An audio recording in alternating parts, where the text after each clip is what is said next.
welcome back. Boy, it's been a long winter. I mean, I'm in short sleeves, but it's April and they're talking about snow tonight. Can you imagine? Never seen that. But until I could get outside and enjoy a drink of bourbon or whiskey and have my cigar, still stuck inside. So today I want to talk to you about doing a blind tasting. And there's going to be all sorts of people that want to tell you, what's good, what's bad, this, that, the other thing. The only way to really try it is to match them up against others in the same class. It's very simple. You take these little sticky notes, you put it on the bottom of the bottle, and you pour an ounce and a half. If you don't have a graduated measuring glass, you could use these little plastic shot glasses you get in the supermarket. Definitely measure. Anybody who wants to make fun of you for measuring, just ignore them. There's nothing wrong with limiting your consumption, your intake, and drinking responsibly. Ultimately, this is what they're going to give you in the bar anywhere. They're going to give you an ounce and a half, maybe only an ounce, maybe 2 ounces, but an ounce and a half is what I like. So I went over to the houseware store, I guess you call it, your Crate and Barrel, your Bed Bath Beyond, whatever one you have in your area. And they got these cool little glasses, and this one happens to be 7, so we're just going to line up 3 because you really don't want to taste more than 3 spirits in a row.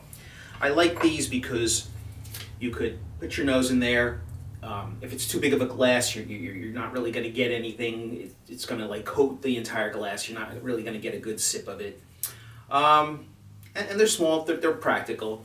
And again, label the bottom. Maybe you want to use something different, but you want to label them just so you keep track of it too. You invite your friend over, and no matter what you do, you definitely want to have something to eat. Doesn't matter that they're crackers. If they got to be crackers, make sure they're not the garlic or the poppy seed, just plain unsalted crackers, and definitely water.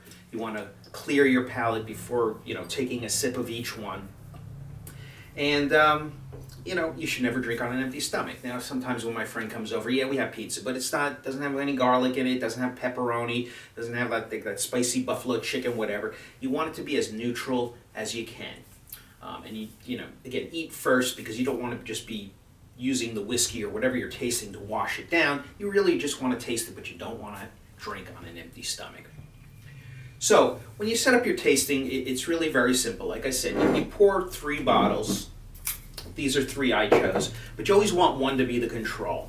And the control for me, if I'm tasting bourbon, is Jack Daniels. So you're going to say Jack Daniels isn't bourbon. Well, technically it is, and I don't want to get into that whole silly argument. But at the end of the day, it is whiskey, and it does qualify to be bourbon. But Jack Daniels is something you could find in any bar. I don't care where you are in the world. If they don't have Jack Daniels, honestly, I'd be a little worried. So this is what we call the control. And if you want to get clever, you may even want to label this C for control. I just happen to label it B.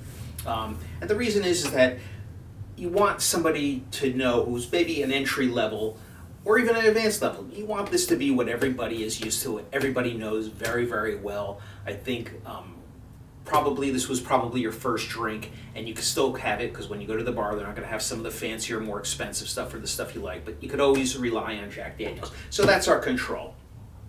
Then what you want to do is you want to do a mid-level point in price.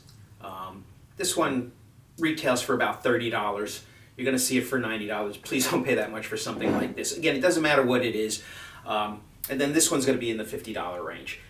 Love Michter's, great stuff. Not the most expensive, not the cheapest, but it never fails me. That's one way to go.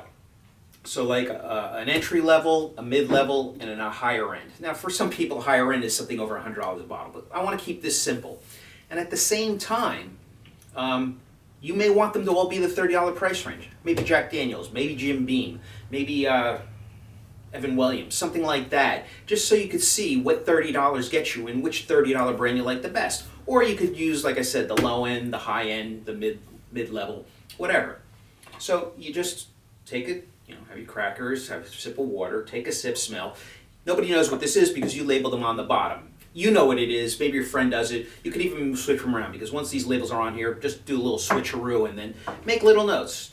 Make notes as to what you like, what you don't like. Too bitter, too sweet, too strong, too hot, on the palate. And then at the end of the day, or when you're done tasting, you pull it off. Oh, this was A. This is not bad for $30. This one I hated. or you loved it, or maybe you love this one more. Everybody's palate is going to be different. But this is just a really simple way to set up a fun tasting. Again, you want to use about 3 different whiskeys. You don't want much more than that. And that's 3 drinks. I think that's enough. And then maybe if you want to go into a bonus round, pick the one you like the best and have another 1.5 ounces of it. Just remember to measure. Remember to drink responsibly. And I hope to see you when this weather warms up. Cheers. They brag about your sugar, brag about it all over town.